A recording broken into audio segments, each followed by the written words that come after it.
Vamos a continuar con la siguiente conferencia a cargo de don Enrique López, magistrado de la Audiencia Nacional y magistrado del Tribunal Constitucional, sobre la fuerza de la ley como freno a los populismos. Le presenta el doctor don Álvaro Mendo Estrella, profesor de la Universidad Católica de Ávila. Buenas tardes. Muchas gracias por su presencia y vamos a dar paso ya a la última de las ponencias de estas jornadas. Y tengo el honor de presentar a don Enrique López y López, seguramente conocido por muchos de los que aquí están, principalmente por todas aquellas personas relacionadas con el mundo del derecho. Bien, don Enrique López es licenciado en Derecho por la Facultad de Derecho de la Universidad de Oviedo. Realizó también los cursos de doctorado y posgrado, obteniendo la correspondiente suficiencia investigadora. Ha sido profesor en diversas universidades, entre ellas la Universidad de Valladolid, la Universidad de León y más recientemente también la Universidad Europea de Madrid, hasta el año 2013, como profesor de Derecho Penal en esta última. Ha intervenido en más de 200 conferencias, congresos y simposios. Es autor de diversas publicaciones en editoriales de prestigio y no voy a hacer un resumen porque sería complicado de todas estas intervenciones o de todas estas publicaciones, pero desde luego sí que destaco su versatilidad porque ha publicado en revistas o en materia tanto de penal como procesal como mercantil o laboral, es decir, en materias diversas. Tiene experiencia en cooperación internacional, como demuestra pues su participación en un proyecto de capacitación judicial en la República de Panamá en el año 99 y también otro proyecto de capacitación continuada en Uruguay en el año 2000. Pero sobre todo, como decíamos, pues probablemente es más conocido por todos por su carrera profesional relacionada con la judicatura. Es juez, es magistrado especialista en los órdenes jurisdiccionales penal y civil y ha tenido diferentes destinos a lo largo de su dilatada trayectoria profesional, desde ya el año 89 en el Juzgado de Primera Instancia de Instrucción de Arzúa en La Coruña. Probablemente su imagen la hayan visto durante los años 2001 a 2008 habitualmente como vocal y portavoz del Consejo General del Poder Judicial, llegando ya a nuestros días a ser magistrado del Tribunal Constitucional, donde es magistrado emérito, y actualmente tiene su destino en la Audiencia Nacional como magistrado de la Sala de lo Penal.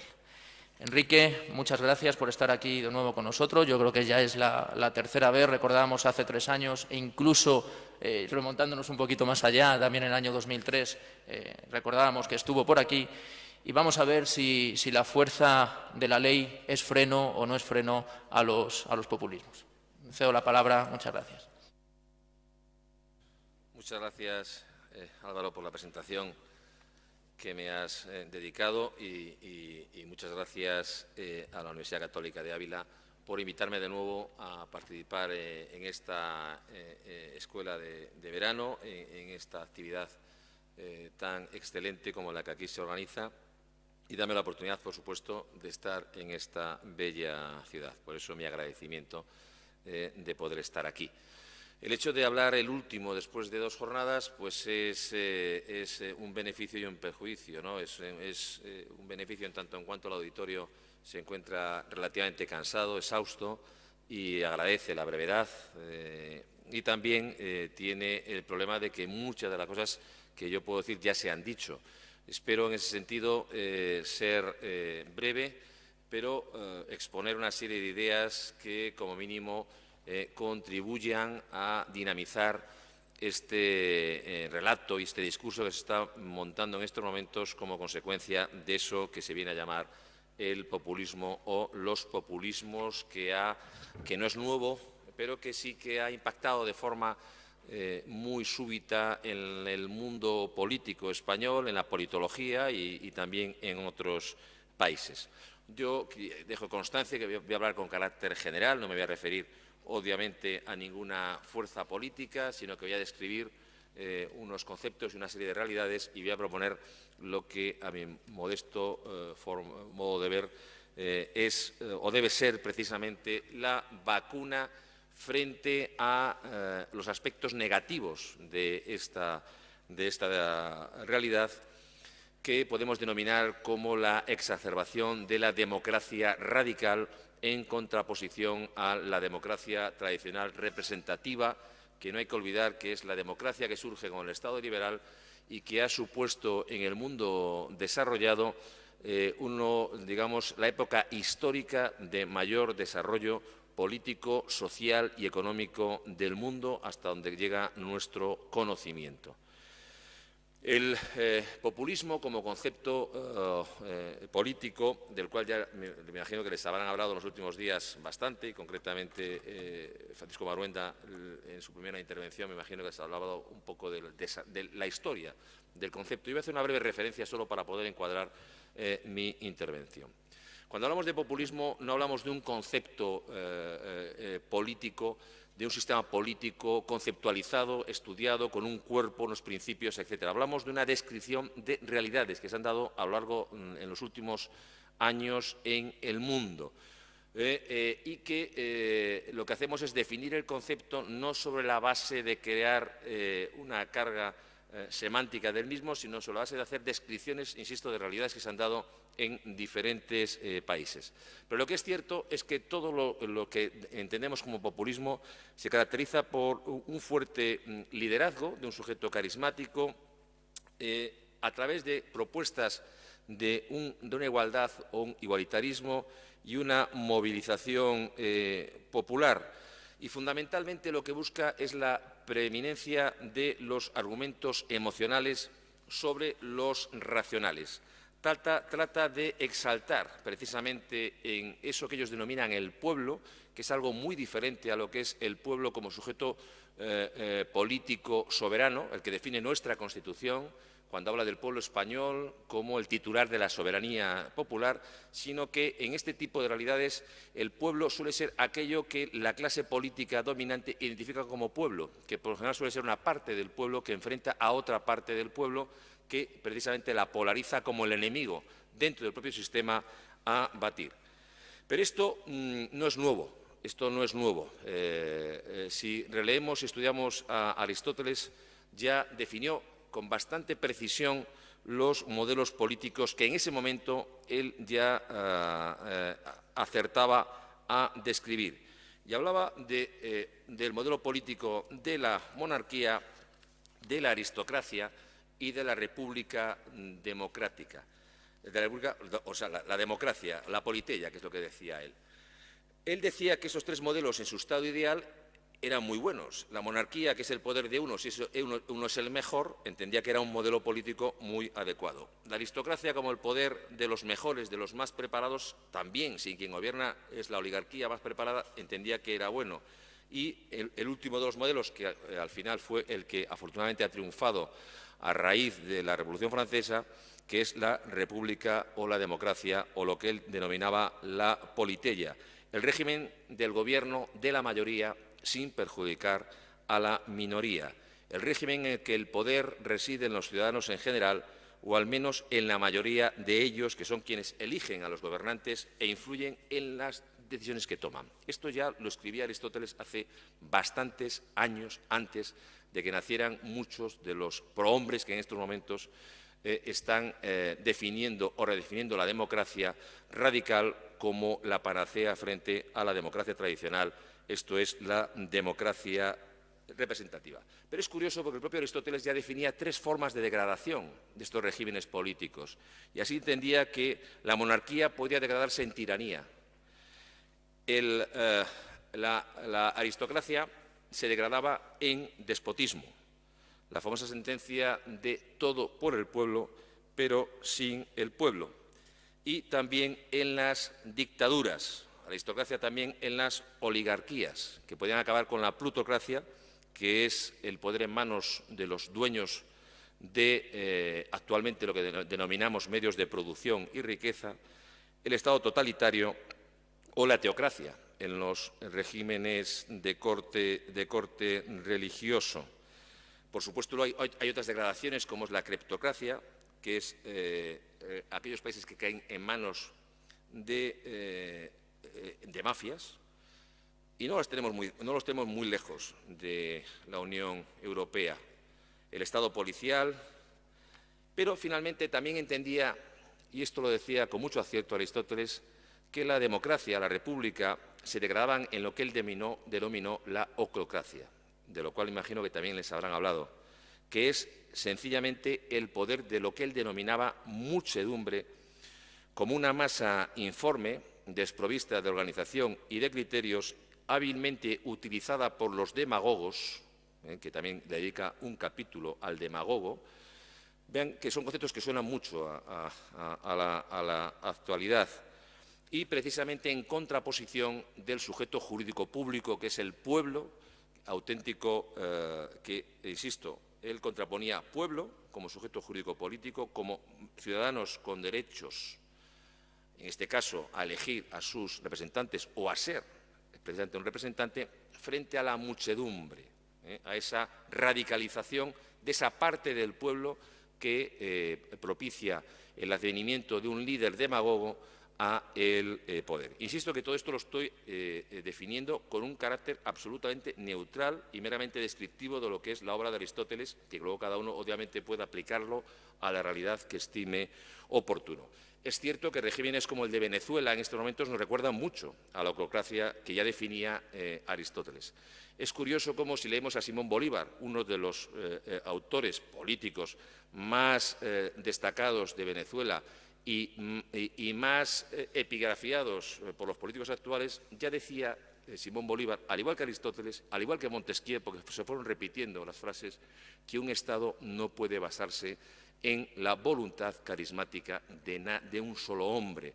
Donde hay un solo hombre que mande, no hay Estado, no hay sociedad. Y esto lo dijo, insisto, Simón Bolívar.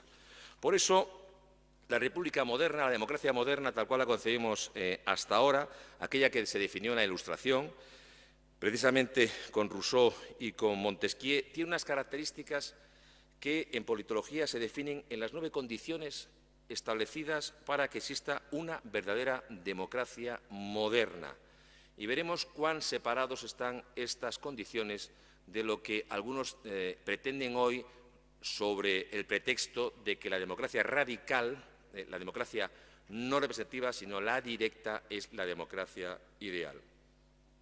Antes de entrar en estas nuevas condiciones, quiero recordar que también se alega mucho el precedente de la Atenas antigua como un auténtico modelo democrático. Recordemos que en la Atenas antigua había unos representantes, pero el pueblo se reunía en asamblea permanentemente, con lo cual ejercía una suerte de democracia directa, evidentemente muy loable. El problema es que la democracia ateniense era tan directa en su ejercicio como raquítica en su cuerpo electoral. En la Atenas de aquel momento solo se reunían en la plaza, en el ágora, solo se reunían los hombres y hombres que no eran esclavos. Estaban excluidas las mujeres, los esclavos, que eran la gran mayoría de la ciudadanía, con lo cual, evidentemente, Pericles o Dracón hablaban para una élite y establecían discursos políticos muy elevados, muy contrarios a los actuales, donde los políticos se dirigen al gran cuerpo electoral, que son todos los ciudadanos con derecho a el voto, esto es, mayores de 18 años que están en pleno disfrute de sus ejercicios. Esto hace que también, obviamente, el discurso político tenga que ser adecuado. O sea, hoy un político que hable como Pericles seguramente obtendrá muchos votos en la universidad, pero muy pocos votos en el seno de la sociedad. Lo cual no quiere decir que tengamos que elegir a personas que hablen mal, no, personas que tengan registros. Se puede hablar muy bien en este foro, se puede hablar en un tono más extendido en otro foro y se puede utilizar un lenguaje mucho más llano en otro foro. O sea, no hace falta precisamente elegir a las personas porque hablen mal para que sean políticos. Bien, los 9 conceptos que definen lo que es una democracia representativa, no digo ideal, pero sí moderna. Primero, la periodicidad y la temporalidad de los cargos políticos. La prohibición de los cargos vitalicios. Es curioso cómo en los movimientos de corte populista el partido que acaba haciéndose con el poder que por lo general se llama revolucionario, porque aunque nace de una elección democrática, se convierte en revolucionario dentro del sistema, lo que aspira es a la permanencia en el poder, que es todo lo contrario a lo que es la esencia de la democracia, la periodicidad y la temporalidad. La publicidad en los actos de gobierno. Evidentemente, la transparencia no se ha inventado hace 2 años con la Ley de Transparencia, o hace 3 años. La transparencia es algo esencial a la democracia representativa, porque cuando depositamos el voto en nuestros políticos es para exigirles que sean transparentes. La responsabilidad de los políticos y funcionarios. La separación, por supuesto, del control de poderes, la soberanía de la ley, que es muy importante, y de eso hablaré en la parte final, precisamente como vacuna y dosis preventiva, el ejercicio de la ciudadanía, que es precisamente quien pone y dispone de los cargos políticos, la práctica del respeto y no la intolerancia. Es curioso cómo en estos populismos que hoy se pone de ejemplo Venezuela, pero podemos recordar a Cárdenas en México, ha habido ya bastantes ejemplos en otros países. Es curioso cómo rápidamente introducen en sus códigos penales delitos propios de dictaduras, donde convierten a delincuentes a los adversarios políticos que piensan de forma diferente a el régimen mayoritario. Porque, como dije antes, la democracia, la república tal cual la ideó, la plasmó jurídicamente Aristóteles, es el gobierno de la mayoría respetando a la minoría.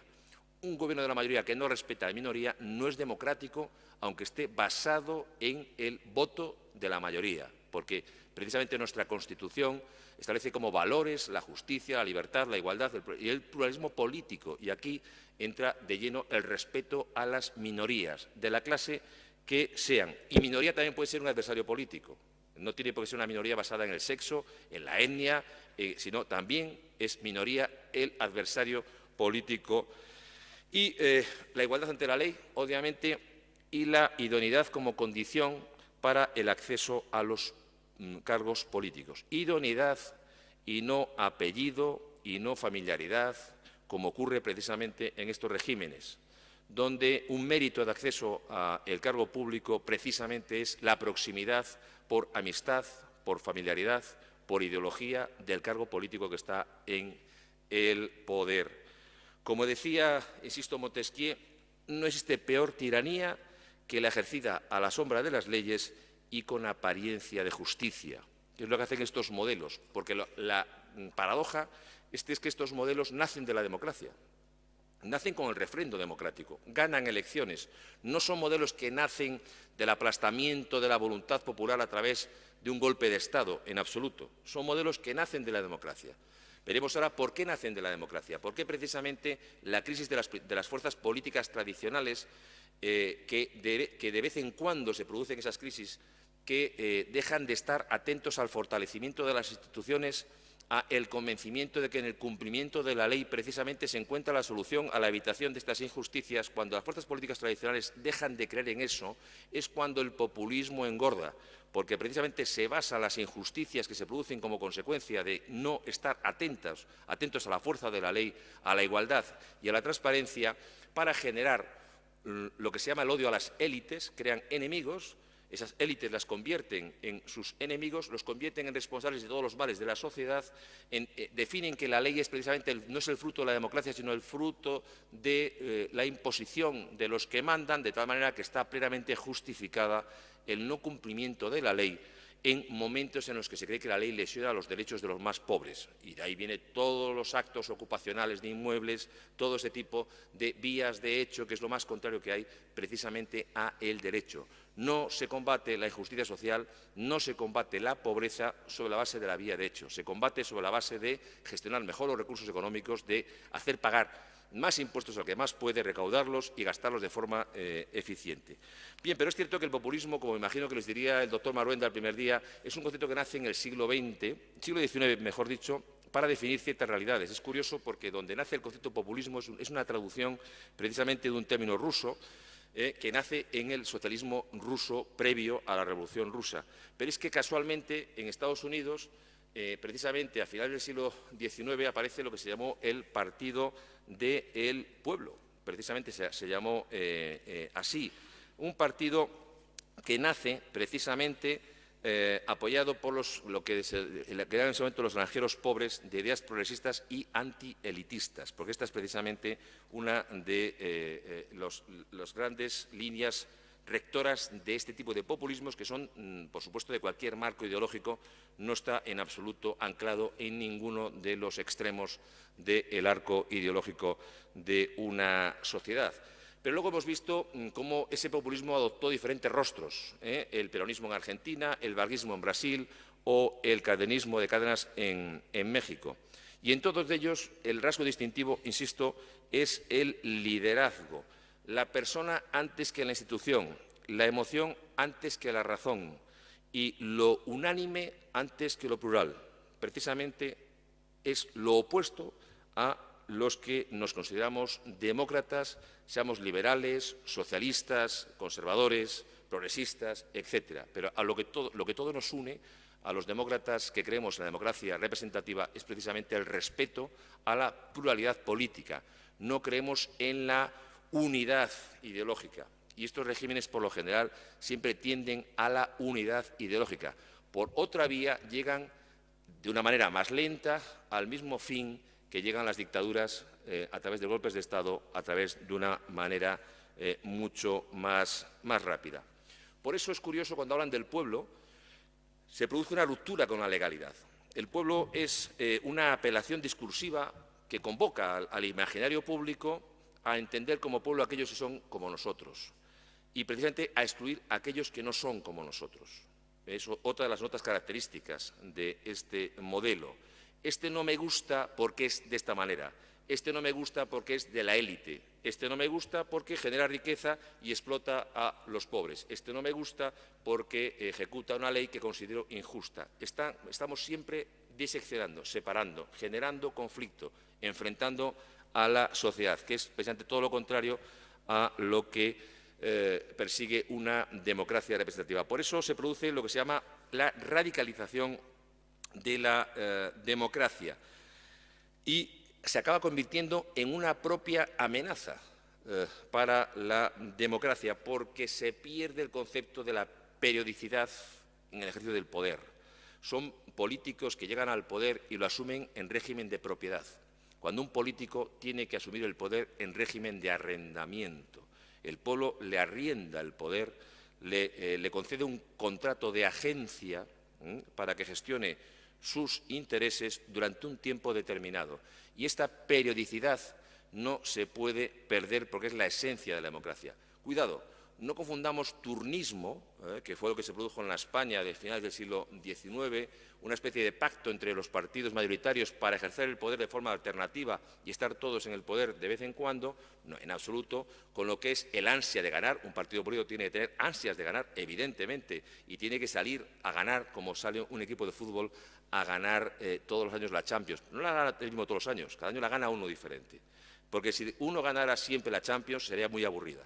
Muy aburrida sería, la dejaríamos de ver.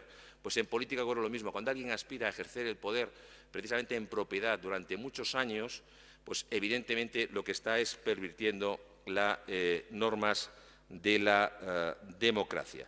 Por eso insisto en que lo que se genera es un odio a las élites en esa parte del pueblo en el que sustentan su poder, alejándose del respeto y la aplicación de la ley, alejándose del respeto real a los derechos fundamentales.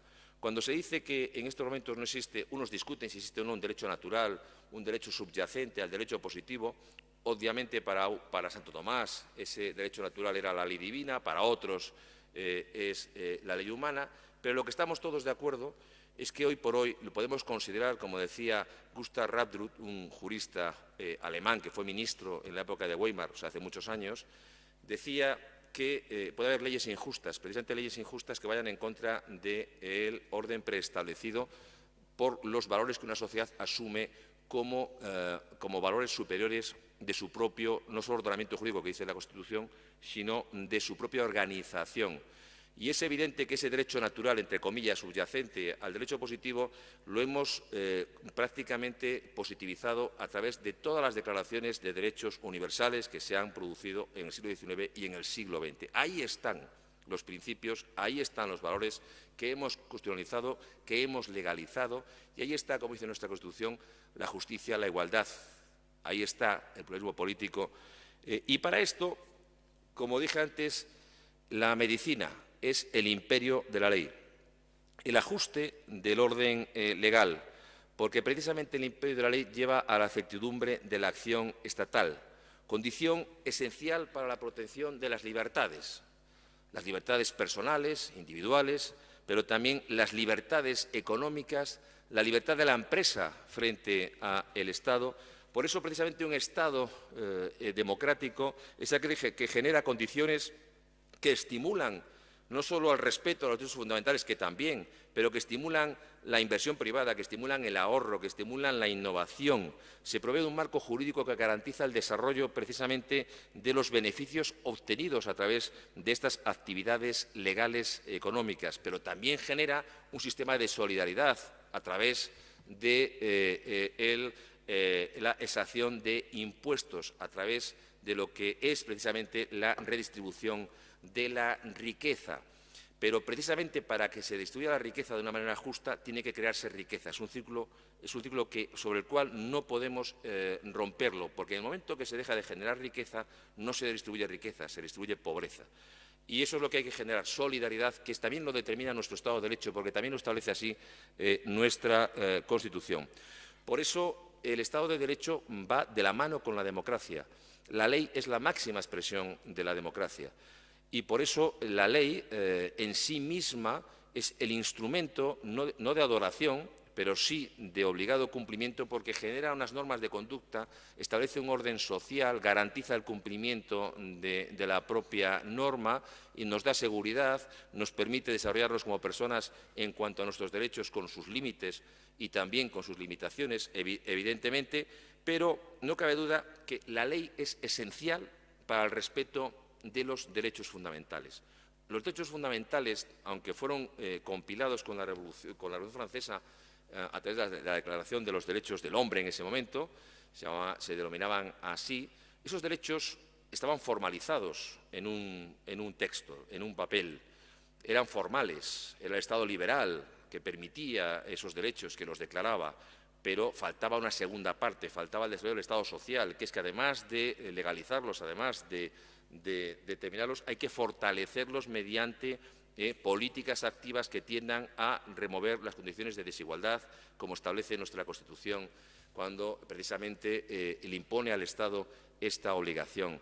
Nadie puede venir a darnos lecciones de solidaridad en un Estado como es el nuestro y como son los Estados de nuestro entorno, donde los que ganamos, los que trabajamos por cuenta ajena, muchos de nosotros nos dedicamos a partir de julio a trabajar para el Estado.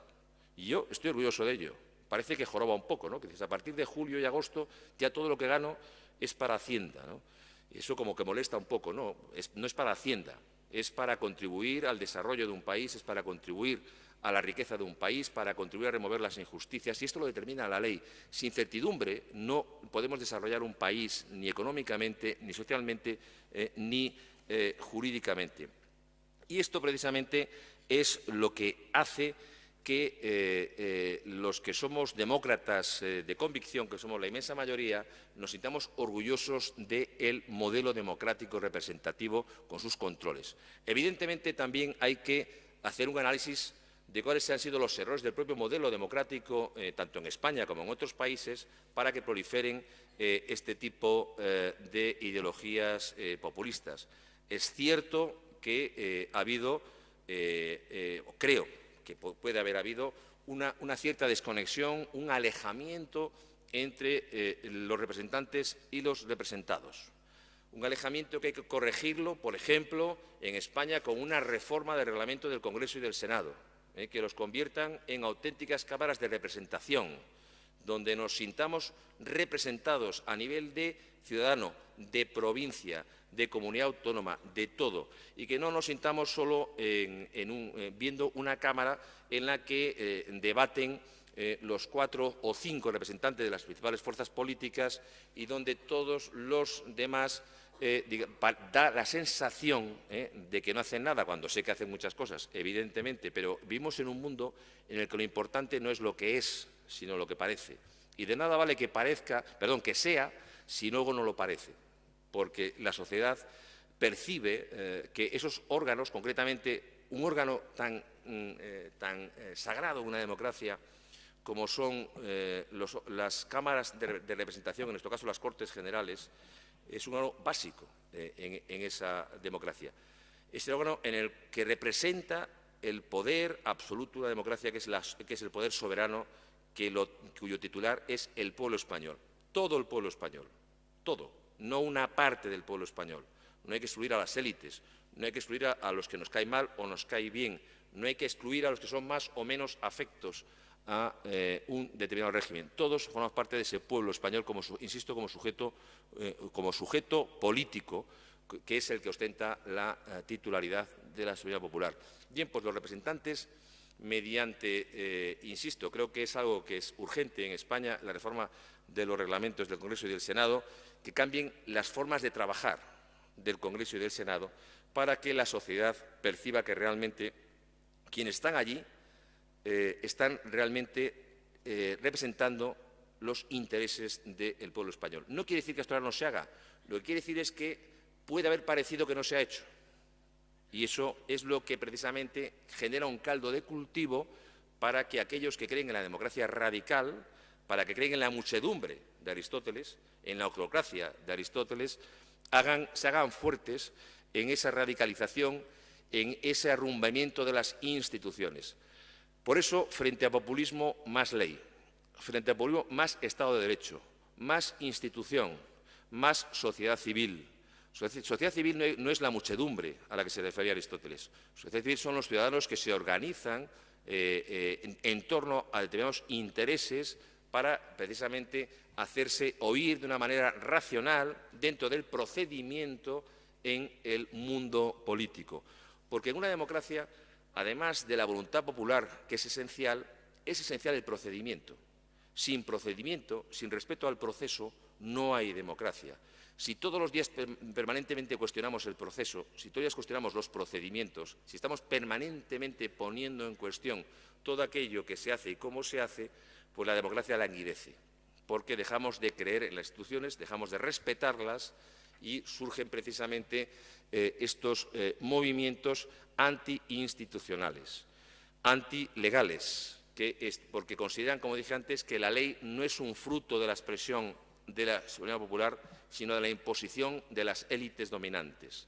Y en el momento que ese discurso se pierda, porque la ley, insisto, es el resultado, es el fruto de la soberanía popular y de la voluntad del pueblo, no es la imposición de las élites dominantes. En el momento que perdamos ese debate acabaremos en manos precisamente de ese otro concepto denominado o basado o radicado en la muchedumbre. Y ya para ir finalizando y dar lugar a sus preguntas o el debate que quieran hacer, porque luego ya se tiene que producir la clausura de las jornadas, pues únicamente hacer de nuevo esa incisión en que la democracia representativa hoy por hoy, y ya lo decía Churchill, es el menos malo de los sistemas políticos. Y no es una frase hecha que tanto repetimos porque la dijera Churchill. Yo creo que es cierto. Antes les hice el elenco taxonómico que clasificaba Aristóteles en cuanto a los modelos políticos, que no difiere mucho de lo que hoy mismo tenemos en el mundo. No difiere mucho. Hoy tenemos democracias representativas fuertes en el mundo, digamos, occidental. Tenemos democracias formales en algunos países en vías de desarrollo, pero con muy poca materialidad democrática, con muy poca representatividad por falta de desarrollo político precisamente del pueblo soberano. Tenemos monarquías teocráticas, como es Arabia Saudí, por ejemplo, O sea, porque decíamos que esto no existe. Existe. Tenemos una monarquía teocrática en Arabia Saudí, o sea, un país que tenemos ahí muy cerca. Tenemos algún Estado, no citaré para no ofender a nadie, donde las mafias se han apoderado del poder político, mafias perseguidas en otros países como delincuentes. O sea, quiero decir que todos los modelos que definió Aristóteles, tenemos la autocracia en Venezuela, donde precisamente ese culto al líder, ese arrumbamiento de la institución, esa falta de los procesos, esa falta de garantía en el proceso, donde esto vale o no me vale en función de lo que yo diga, recordemos el famoso exprópiese, no al revocatorio, no al desarrollo democrático. En fin, imaginemos que en España se produce una manifestación legal en contra de un modelo político, y en esa manifestación, que está inspirada, que está auspiciada por un líder político o por una determinada fuerza política, en esa manifestación se producen altercados, se producen muertes, se produce un incendio y se condena por parte del Poder Judicial al líder de ese partido político, porque se entiende que es el inspirador de esos sucesos acaecidos totalmente desconectados de su voluntad. Claro, eso en un modelo democrático como el nuestro es imposible, o sea, no lo concebimos, es absolutamente inviable. Pero insisto por eso que esos modelos políticos sí se dan en esa realidad. Y frente a eso, como he venido diciendo a lo largo de mi intervención, frente a eso solo cabe algo que es lo que siempre ha salvado cualquier desarrollo institucional de la humanidad, que es precisamente la ley, el respeto a la ley y el cumplimiento de la ley. Y para eso tenemos que creer en las instituciones, fortalecer las instituciones. Y para fortalecerlas no solo hay que cambiarlas, porque tampoco se requieren muchos cambios. He hablado de la reforma del reglamento del Congreso y del Senado. Hoy por hoy hay muchas fuerzas políticas que están pidiendo una auténtica revisión constitucional. A mí personalmente, y esto es una opinión muy personal, me parece que convertir esta nueva legislatura en una legislatura constituyente en estos momentos quizás no es lo mejor para España, pero bueno, para eso están los políticos, son los que tienen que decidir si realmente se quieren meter o no en un proceso constituyente, porque entienden que la Constitución de 1978 está acabada. Yo personalmente creo que no, está más viva que nunca y tiene plena eficacia, y hasta aquí nos ha traído, y si la dejan nos llevará durante muchos años. Hace falta fortalecer esas instituciones. Hace falta tener un poder ejecutivo que sea ejecutivo y que realmente ejecute actos en beneficio del pueblo que ha elegido a aquellos representantes que a su vez les han elegido a ellos. Hace falta tener un poder judicial fuerte e independiente, y en España afortunadamente lo tenemos. Y sobre todo, y con eso termino, hace falta transmitirle a la sociedad esa sensación que responde a una realidad. De nada vale que cambiemos la realidad, que transformemos la realidad, si no somos capaces a que esa sensación acabe anidando en la sociedad. Que realmente la sociedad crea que lo que parece es lo que es, y que lo que es sea lo que parece, no al revés. Muchas gracias.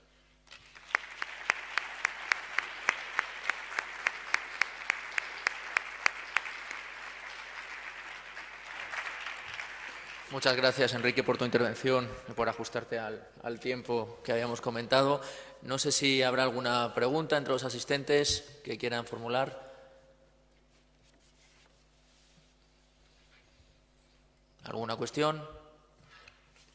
Esto me recuerda a un catedrático que decía, creo que he sido más que exhaustivo, decía exhaustador. O sea, he generado el exhausto, he generado el exhausto del público.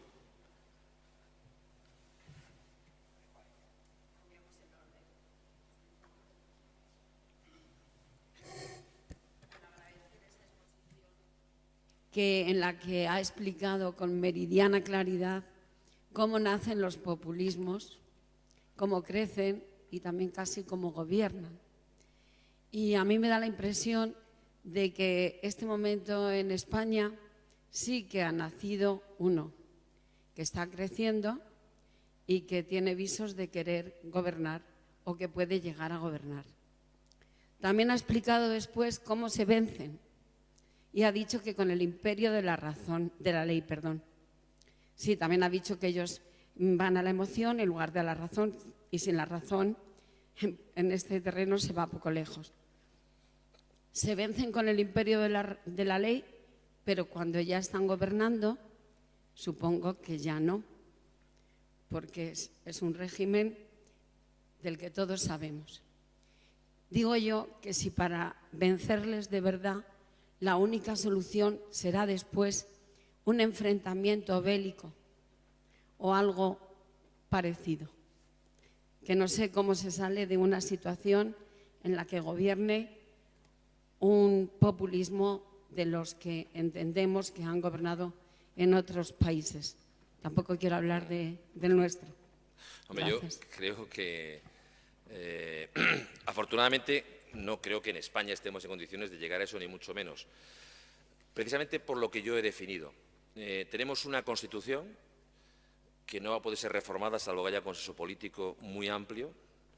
Tenemos un Poder Judicial que, salvo accidente o provocación de muertes, seguiremos ahí, y que debemos nuestro cargo al mérito y a superar un examen y luego a una carrera profesional.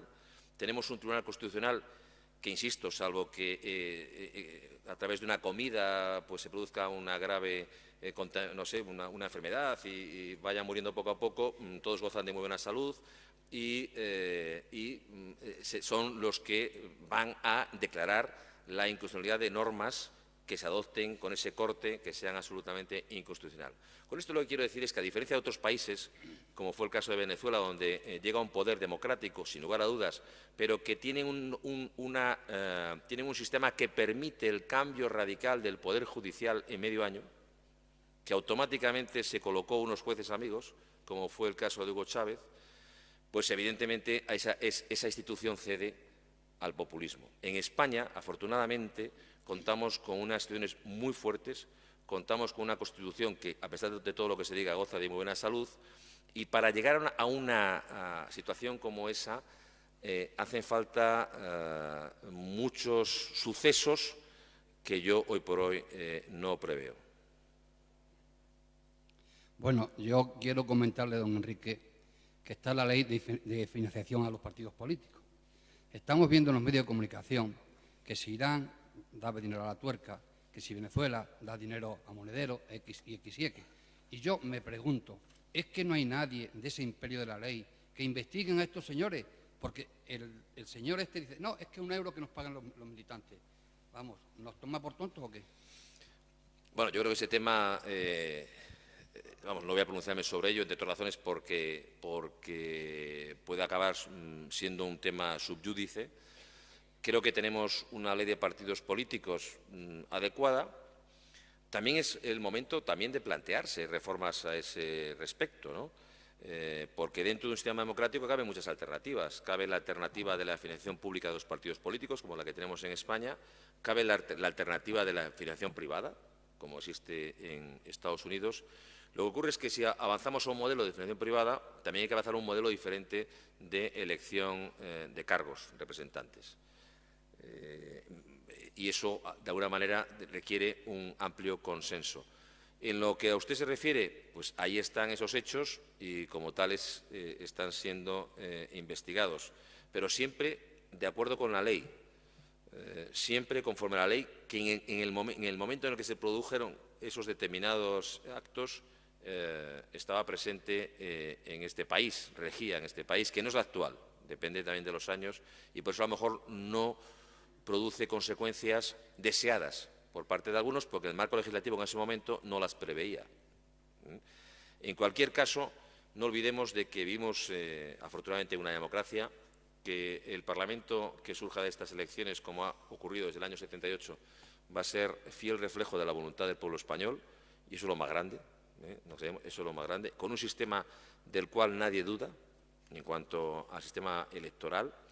Una de las grandes suertes que tenemos en España es que desde el año 77, yo tengo memoria histórica por mi edad, desafortunadamente, claro, de ese año, recuerdo perfectamente que nunca se cuestionó en España, después de la salida de la dictadura, un resultado electoral. Eso es fundamental. Hoy hay países, sobre todo centroamericanos, que cuestionan los resultados electorales. Hay que ver, no, aquí nunca se cuestionaron. Y eso es fundamental en una democracia. Quiere decir que cogimos el tren de la democracia moderna en la primera parada. Y eso es algo de lo que tenemos que sentirnos orgullosos. Y por eso, yo como ciudadano español reivindico ese pasado histórico, reivindico ese pacto que hicieron nuestros mayores políticos.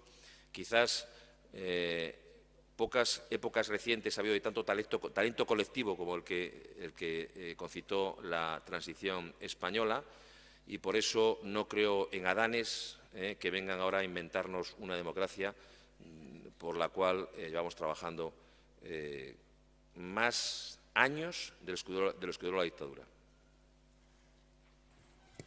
Muy bien, Enrique, pues con términos jurídico anglosajones levantamos la sesión y despedimos con un merecido aplauso al ponente.